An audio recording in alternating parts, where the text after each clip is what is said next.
I need to adjust that camera height. My head's too high. Hello, Nikki. How are you? Welcome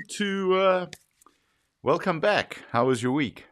My week, well, we're only on Wednesday, so far it's going really well. Yes. Well, good. Well, I mean, your last week. I mean, we last spoke to you when on Wednesday last week, which was awesome.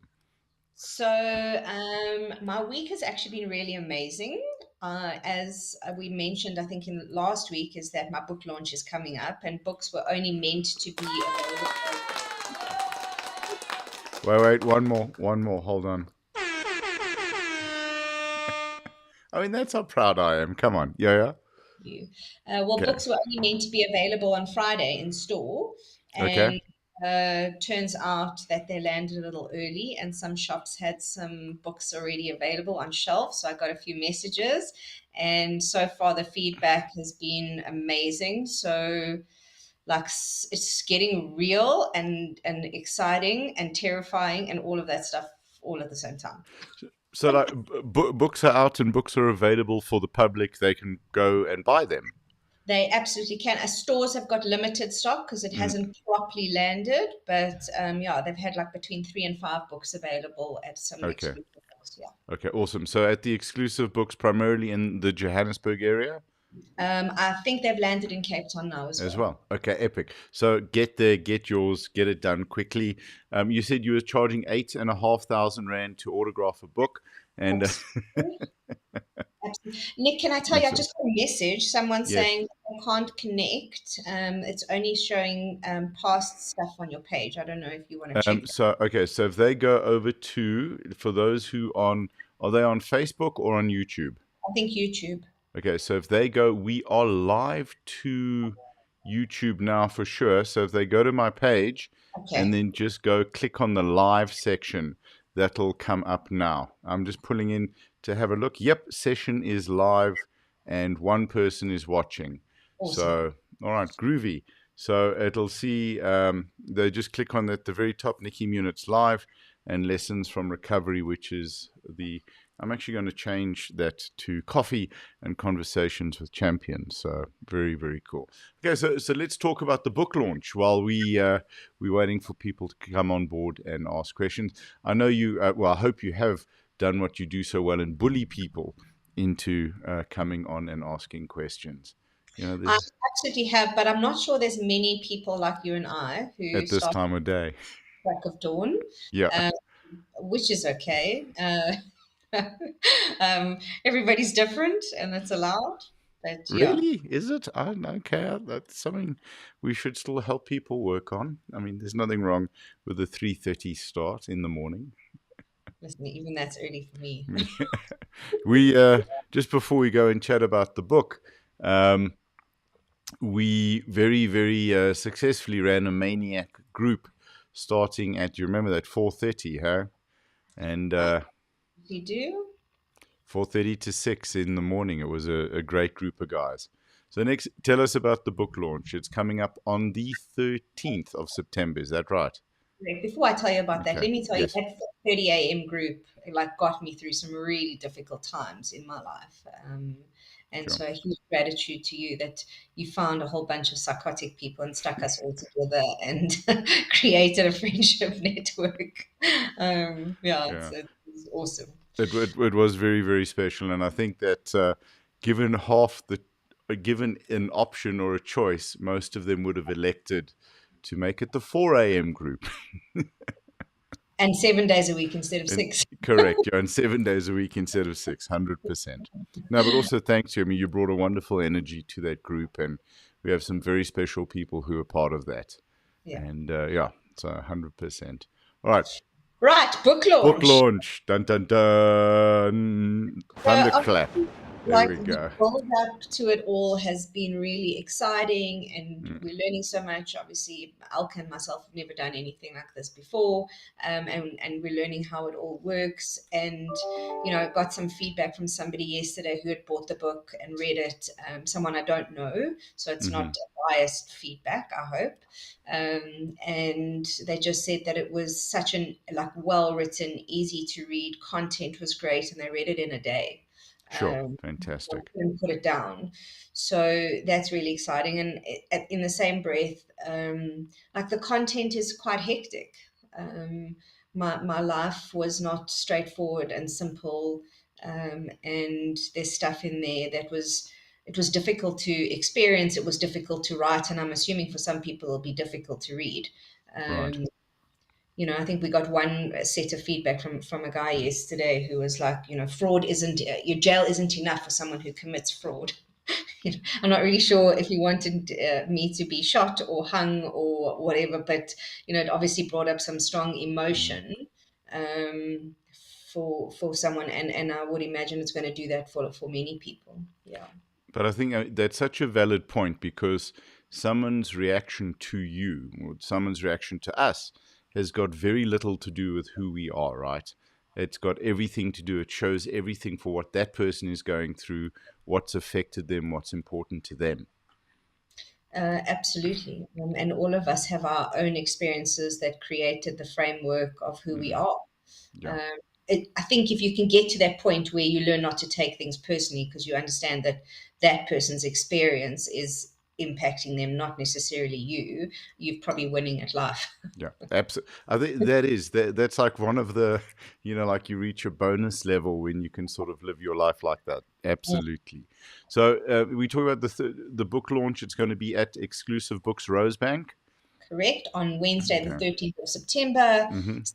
6:30. Melinda Ferguson will be in conversation with me. She's held our hand obviously throughout this entire process. She is super experienced. She's written her own books. She's a publisher. She knows the drill, and she's lived a life of addiction and Mm-hmm. recovery herself. So I think she knows exactly kind of how to get to the meat of it all. So we're Right. really excited. So are there still places available for people if they'd like to come through? Absolutely. So there is an email address to RSVP to. I said to Elka yesterday, we probably needed to Mm. have, like if you RSVP, you get a gift kind of Yeah. thing to motivate people. But the truth is, we just need RSVPs in order to make sure there's enough books available and enough seats available for Right. those that attend. 100%. You're welcome to just rock up if you are one of those people that hasn't and won't RSVP. So here's a can you WhatsApp me that email address quickly, and we'll put it on screen quickly. So for those who are RSVPing, they can come straight in. Those who arrive without RSVPing, how many burpees will they be getting? Infinity. There we go. So next, who is? Did you write the book with anyone in particular in mind? Um, did I write it with anyone in mind? I'm not sure. Um, I think that at the moment, my feeling is that the world is in crisis, Mm. and people are really struggling.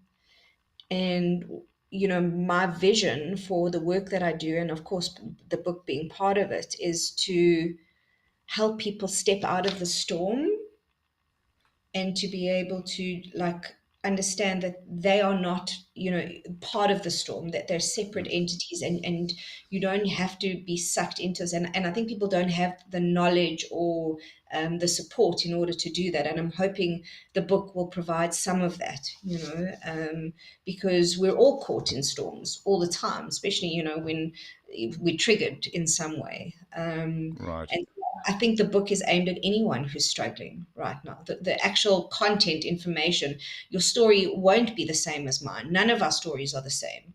And I think, if you can still find a way to relate, for me, prison is the most brilliant example. Whereas I might have been in a physical prison, like we're all in prisons of some sort, where we really held hostage with self-destructive behaviors or thoughts, and there is a way out of that prison. And I think that that's really the message behind the book. So if we're looking at the storm, and I think, mental health and people's well-being has taken a hammering, particularly in terms of maybe excessive isolation, being too fond of isolation, the opportunity to stay home and look at screens rather than going out and facing people, facing traffic. What are you finding? Are you finding similarities in people's storms that sort of are stemming from what we've been through in the past? Absolutely. I think that people don't realize that, we've obviously everyone has experienced trauma, but we've really experienced massive trauma over the last few years, from COVID to Mm-hmm. now. Here in South Africa, obviously we've got no electricity a lot of the time. There's Yeah. crime. There's financial difficulty, and we don't realize the impact that it's having on us. And so, what I'm seeing is a lot of people getting physically ill and not Okay. realizing the connection Right. between, our physical and our emotional health. And also, what I'm saying is people want to be out more and they don't know what, where, how. I've got quite a few clients that are ready to date and they're like, Yeah. where do I meet someone? And they don't want to meet someone online. They've had some really unsuccessful experiences. And where do you go? What do you do? Right. 100%. I mean, it is like, so what's interesting on that as well is I'm seeing, by the way, the email address is up online there. So it's event@exclusivebooks.co.za. Nick says, you can see I'm a child of the 80s and I love my Miami Vice color theme of the turquoise and Love, magenta. Thank you. Absolutely. So, I think people are looking for ways to connect, but we may have actually forgotten how to, right? absolutely. And too much of a reliance of the online. Um, Us behind the screens right now. yeah, as well, absolutely.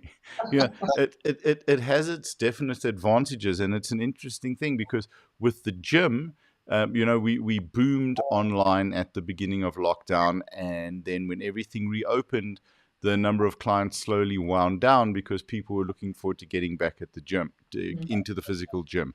But Sure. what we're starting to see is more people coming back, more of Mm. our clients coming back online. Mm. And I don't know if that's is it purely due to convenience, due to time, or is it a bit of I've lost my skills in terms of dealing with groups?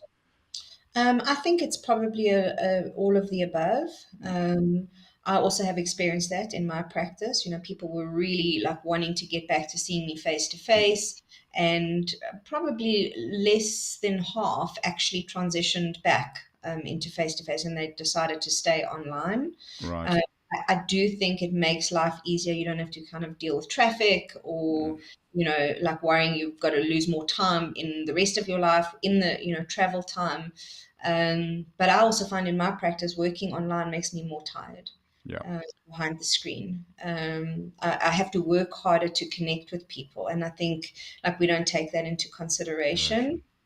I think a balance between both is really like helpful and necessary.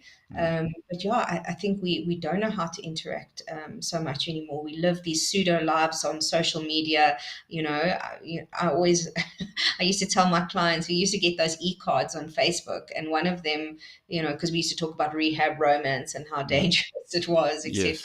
And the one card said, "I'm totally falling for who you're pretending to be right now." And I think that kind of sums up what social media is actually all about. Right. 100%. My fake persona is loving your fake persona. So I think if we go back to sort of talking about the traffic and so what people are saying, well, we want to go back online. Excuse me, because it's the traffic, it's the chaos, it's the I need to manage my time. Are those real factors, or is it that a large amount of that is that people don't have the stress coping capabilities that or maybe what they learned and how they learned to manage and deal with stress isn't working anymore because of the amount of stress that we've been through? I love that question. I think that people generally don't have coping Mm. mechanisms to deal with stress effectively, which is why people drink, Mm. why people scroll mindlessly through social media, etc., because we've never really been taught. Stress is a very normal part of life. It's necessary in order for us to function. But when we're having excessive Mm. stress, that we go into like a sympathetic shutdown, Mm-hmm. and we're operating in absolute survival mode, and that's not a good space to be in. But also, like, one of the aspects of the work that I do is teaching people how to create balance in their life, and I don't think people know how to do that either. Mm-hmm. Since we've been through this period where, like, your workday doesn't really end because you're working online, you can work anywhere. That if you don't know how to set those limits and boundaries for yourself and create, this is the time for my family and this is the time for myself and this is time for work, I think at the moment that's really, really challenging. So, Mm-hmm. yes, people will see us online to save time and create maybe some less stress for themselves. But at the same time, I think there's an element of not knowing how to actually prioritize and making their well-being a necessity in their lives. So, 100%. Yeah. kind of Do you, a bit of both. do you think it's almost along the lines, or if we use training or a boxing match as an analogy, if you have a really, really hard training session, you need extra recovery time, you need extra recovery protocols, you need all of these things to look at to get, letting yourself return back to your normal. And I get the sense that maybe we haven't had that. We haven't had the time to recover, the time to rest. The Mhm. world needs a 2-year vacation kind of thing. Are Absolutely. you seeing stuff like that manifest with your clients? Totally. I mean, I'm sure you would have heard that there's a lot of this, the autoimmune illnesses Mm, that are manifesting, whether it is, um, lupus or like a yappy flu, and for me that's the body's way of screaming and saying, like, I'm not even on empty, I'm on like minus empty. um, right. Listen to me. And I think No. people keep pushing. I ran a course once, and one of the Mm, participants actually said the message she received growing up was, when you feel like you can't give anymore, that's when you need to push harder. And I'm like, right. no. No. Yeah. You, And Nix, yeah, I think that's such a valid point, and I mean this with all due respect to elite athletes, elite business people, people at the very top of their game, that top quarter of 1%. I think most of those people have some level of dysfunction, right? To be able to push that dysfunction in the terms of the rest of society, to be able to push that hard, to be able to work that hard, to be able to sacrifice that much. It's like when your body is screaming at you and you're developing these disorders, mhm, you well past the time where you should have taken a break. And absolutely. I think for me, the gift of long COVID, for me, because it took me out for nearly 8 months and then when it recurs, it's terrifying because everything shuts down. But that taught me to rest. It taught me to recover. Just as my ankle injury when I was running the gym and being in a, sorry, being in a brace taught me the value of stretching and bringing that into the training sessions. What can people do in order to rest, recover, while still obviously maintaining and running their lives? Sure.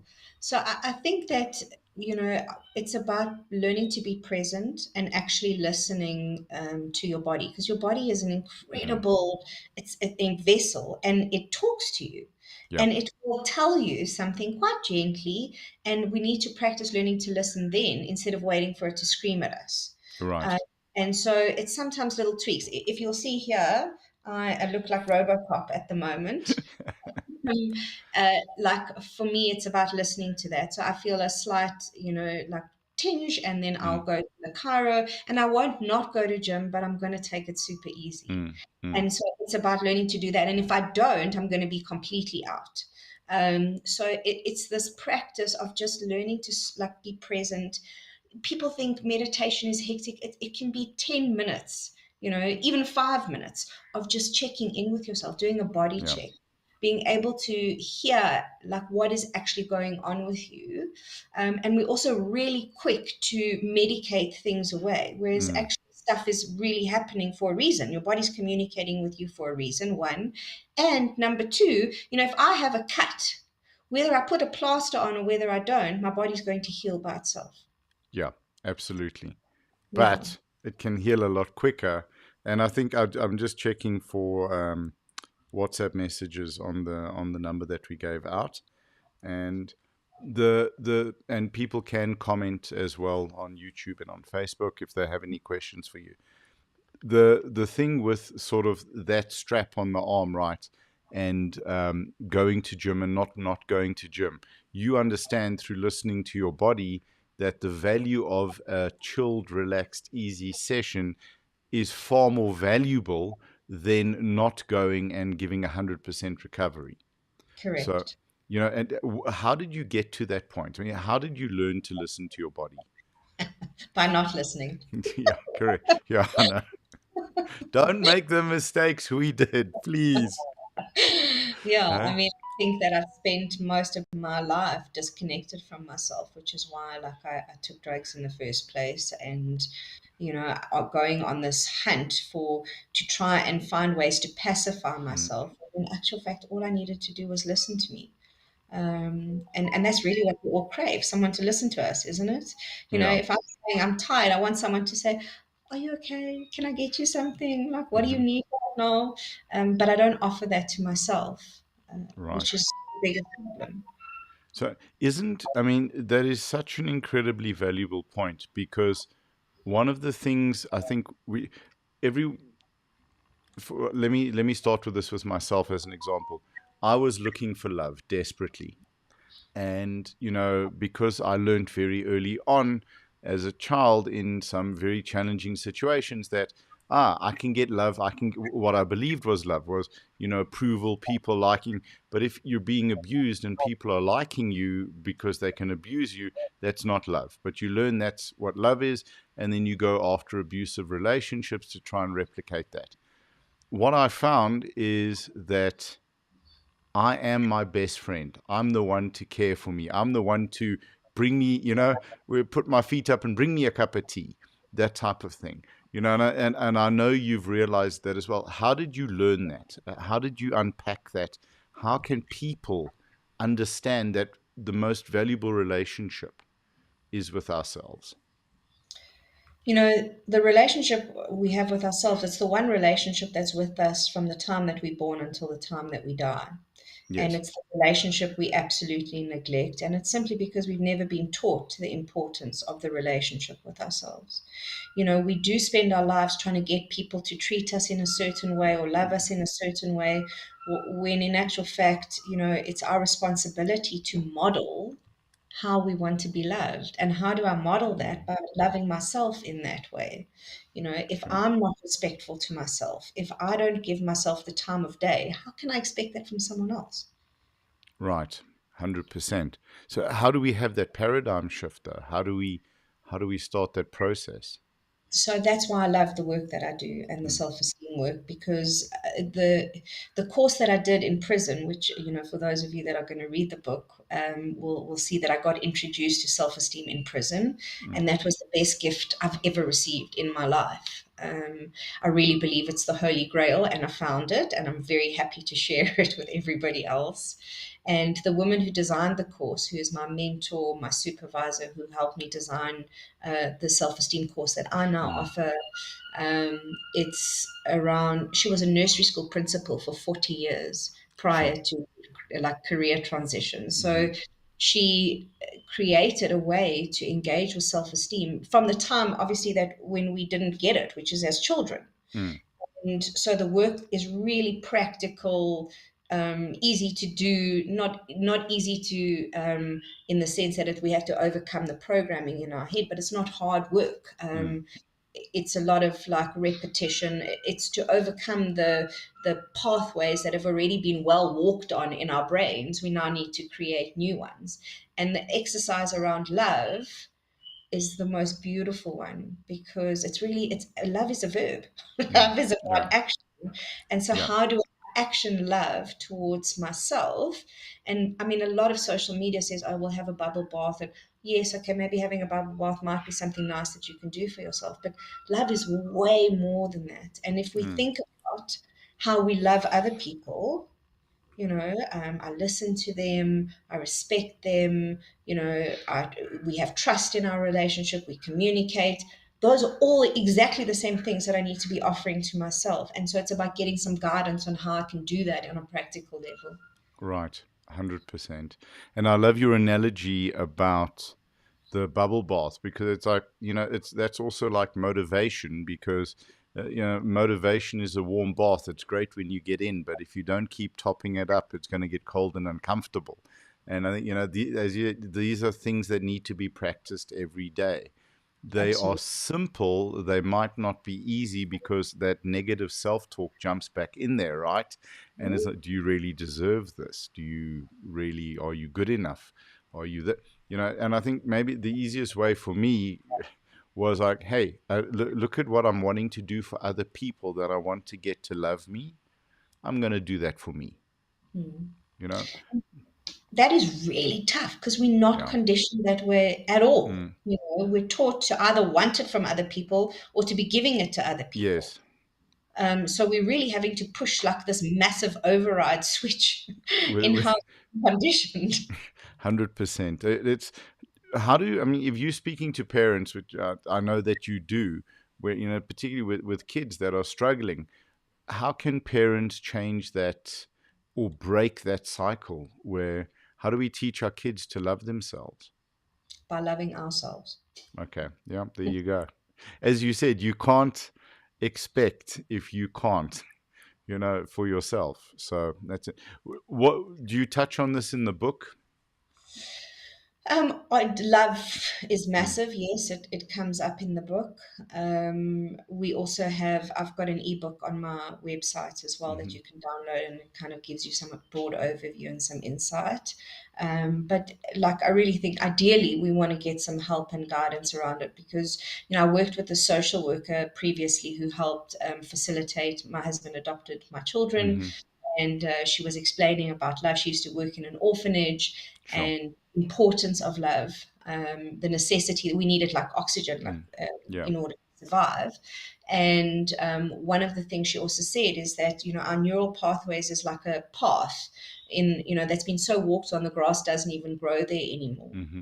And that's our way of autopilot, how we operate in the world. And if we want to create new pathways, which essentially is this work, we have to keep walking on this new pathway until it also becomes worn in. And it's challenging. Even though the old pathway is taking us somewhere we don't want to go, it's the path of least resistance. And so I Yeah. switch back into that space quite easily. Okay. Yeah, And I think, as you said, autopilot is something that's very, very dangerous because we will automatically, without realizing it, shift to the old path. And I think with the stress and the pressure and the anxiety of this perfect storm that you spoke of, it's very easy to say, I'm too tired to walk the new path because it's not well trodden enough. And you just let autopilot engage, and suddenly you're back in old habits. absolutely. You know, I think we see this a lot with, I may be controversial in my view, but I don't believe in relapse. I believe if we do the work every day and we Mm, walk that new path every day, then we don't go down the old path. mm. You've got to keep doing that work. We So, do. We do. You're right. And we also need to close the gate as much as possible to that yeah. wall. No, Yeah. shut it, weld it, seal it. Don't make it an option. Move to a different town. Yeah. These are the things. So with people stressing so much, with people perhaps choosing to stay online, do you find that you're telling some of your clients that no, you have to come in, you have to sit down in front of me? Sometimes, or sometimes, Mm, it's about being really practical in terms of how, engaging with friends or mm. making sure they get to the office at least twice a week, that they're interacting with humans face to Yeah, face in right. some way, shape, or form. Okay. Yeah. So that leads me into my next question. You were mentioning sort of dating and not dating on apps. How do people, what advice would you give or suggestions for people to start to reintegrate into society? Sure. So I think that this is an opportunity at the moment for Mm, people to really get to know themselves on quite an intimate level and know what their sure. interests are, and to engage with those interests, because that's how you're going to meet people, like-minded individuals that you'll actually have something in common with and to be able to connect with. I always tell my clients, like, if you are a gym bunny and you meet a couch potato, that relationship is never going to work. Mm, So mm, it's about finding people that are going to support the lifestyle that you lead. And not only that, then we can start unpacking whether we have a value system that's not going to collide with another person's, but rather integrate with. right. Um, Relationships are not hit and miss. They're actually quite calculated, but we don't Mm. know how to do that. We just like, oh, this person is attractive. I like this person. I'm just going to go with it. And meantime, they could completely not be the right person for you at Yeah. all. Oh, look, 14 red flags, and usually 12 is my minimum. So there we go. It's red roses, not red flags, people, please. Correct. Correct. That's sure. Firstly, two things. One, I love how you reframed the question from we're all in this very difficult situation. We've been isolated for so long. How do we get back? And you saying it's a wonderful opportunity to get to learn who we are. It's a wonderful opportunity to get to know ourselves. I think we need to actually grab that with both hands because the world is changing, reintegration is happening, and we actually may not have that time, right? We talk about saving time in traffic and stuff, but what are we doing with that? Absolutely. I mean, I think that it's everyone in life will get to points of crossroads in their life, and they have a choice whether to, keep going on the same path or to take the scary unknown path. Hmm. And I think that a majority of people at the moment are kind of in that space. Yeah. And fear is absolutely normal and a part of life. We don't want to live without fear. We want to learn to engage with our courage, Mm. um, and our bravery to be able to take a step in a direction True. that is foreign to us. So it's like be brave and step towards yourself and take the opportunity of the time that we're in to get to know who you are. Right. Absolutely. And that brings me on to the second point, which you said is, you know, relationships should be calculated, not based on warm fuzzies, and certainly not based on 6 tequilas out at where do all the divorcees go on a Wednesday night? Yeah, Kate. Katie's. There we go. That's the one. Now, I was having sushi after training yesterday, and there was a couple on a first date, and they were discussing this sort of place. And the guy's like, "No, I don't like to go there because there's too much drinking, and there's not enough conversation." And I think it's like I don't think I've ever written down what I'm looking for what I would be looking for in a relationship. We're not prioritizing what we want, and we're just hoping that we're trusting our warm and fuzzies to deliver that, right? And I mean, that's crazy. What would you suggest or advise people to do if they're looking to get into a relationship? I mean, I really encourage a real focus on the relationship with self, because if you don't know yourself well enough, you're not going to know what's going to work for you and what isn't. And part of getting to know yourself is really getting to have a good understanding of your own value system, which is vital if we're going to Mm-hmm. engage in a relationship. And from that point, I ask my clients to draw up a list of who they're looking for so clearly that I should be able to see this person physically in my mind. Right. And, and And and and if you bump into them at the Cure Checkers, you can say, "All right, he's an 87% for Lorraine." You know, absolutely. right? And then I know what I'm looking for, Mm, because a lot of the time I think we land up settling.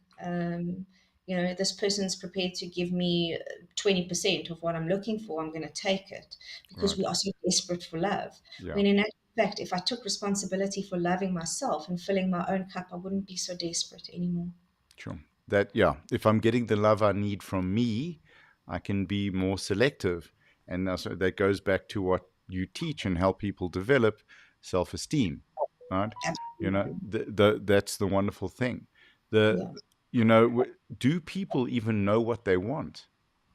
Or is it a Disney white horse Yeah. scenario of This is what we're told. This is what we're shown. You Mm. know. Well, if we think about what love has, how it's been taught to us, is very much along fairy tales. Yes. Our eyes locked from across the room, and we instantly knew. We haven't even had a conversation with this person, and off we ride into the sunset, living happily ever after. Like Right. Yeah. it's really, and rom-coms the same thing. Mm. Um, so we really get taught nonsense. Yeah. There isn't really, unless you live in a home where you grew up with two really healthy, loving Mm. parents who modeled a healthy relationship. And I don't know a lot of people like that personally, Yeah. not just in the work that I Mm. do, just in general. And Right. why we don't see it is because our parents were never taught about self-esteem, and our grandparents were never taught about self-esteem. So Mm. how could they teach or practice something that they didn't know themselves?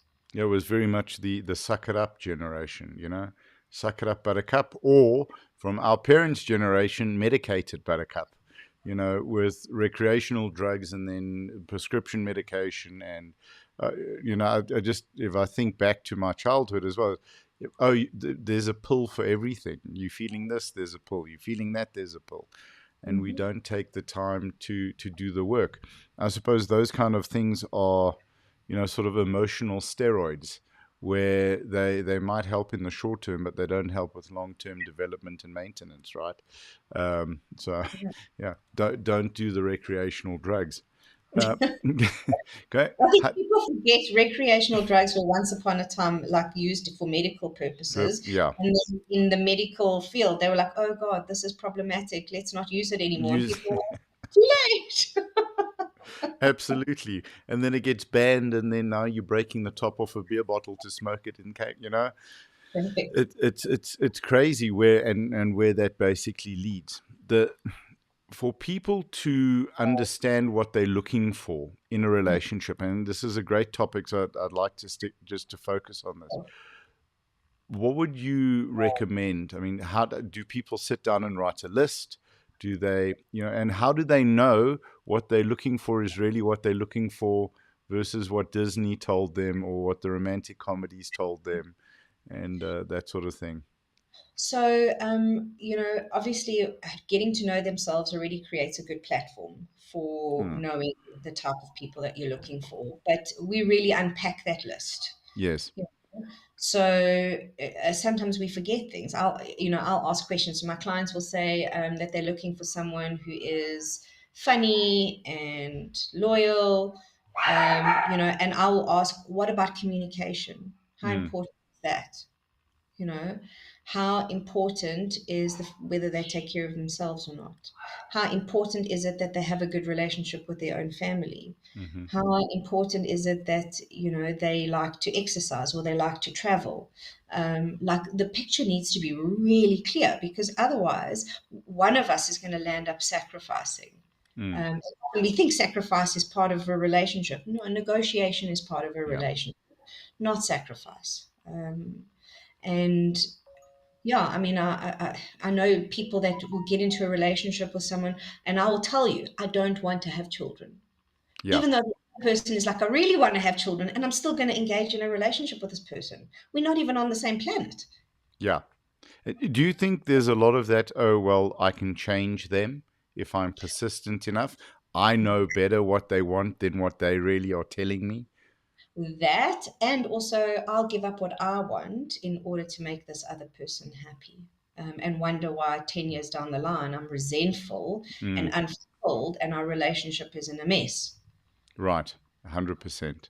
I think, are you finding in your practice as well that, and in your experience with counseling, that sort of there's an addiction component that comes out where, suddenly it's a lot of dope smoking from on weekends to every day of the week, or alcohol or other things that people are running to hide from with? Well, part of my evolution in the work that I do is I really Mm, believe everyone's addicted to something. And when I mm, say addicted, I mean that they were addicted to some form of escape. mm, So where you might not be using heroin, if you are working till 11, 12 o'clock at night and not mm, spending any time with your family, I don't think that that's any different.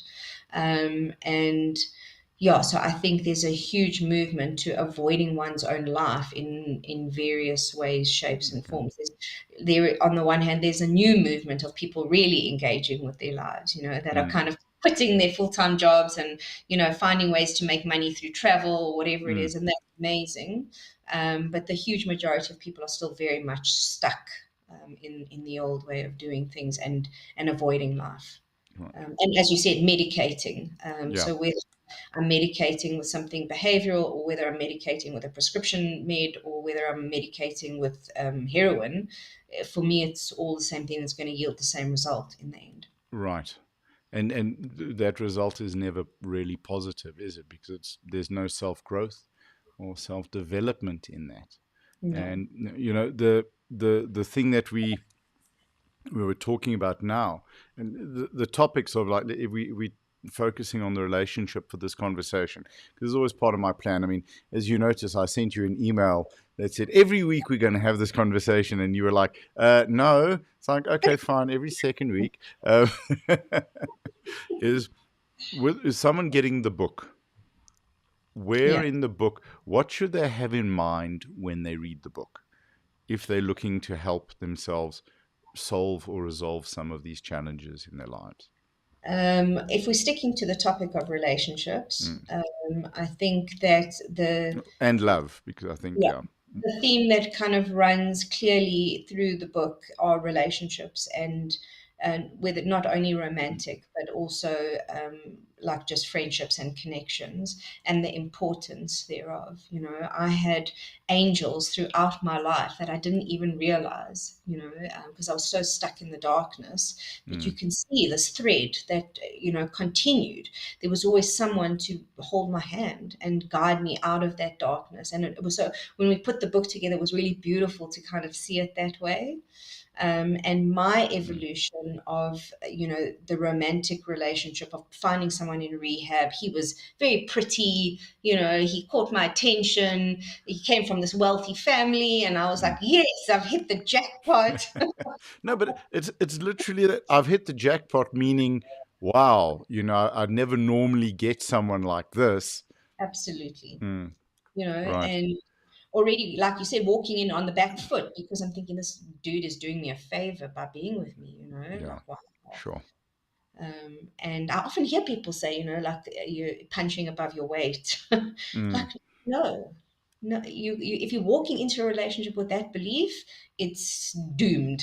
Yeah. Because Don't. we want to be in relationship, we're equals, Yeah. not more than and not less than, but equals. And that comes from my own belief system about myself. Mm. And then my evolution with my own current relationship, of how I still had zero self-esteem when I met him, and how he Mm. stepped up to the plate in a way that was bizarre. I mean, we met 6 months later. I went to prison, and he stepped into my life to look after my children.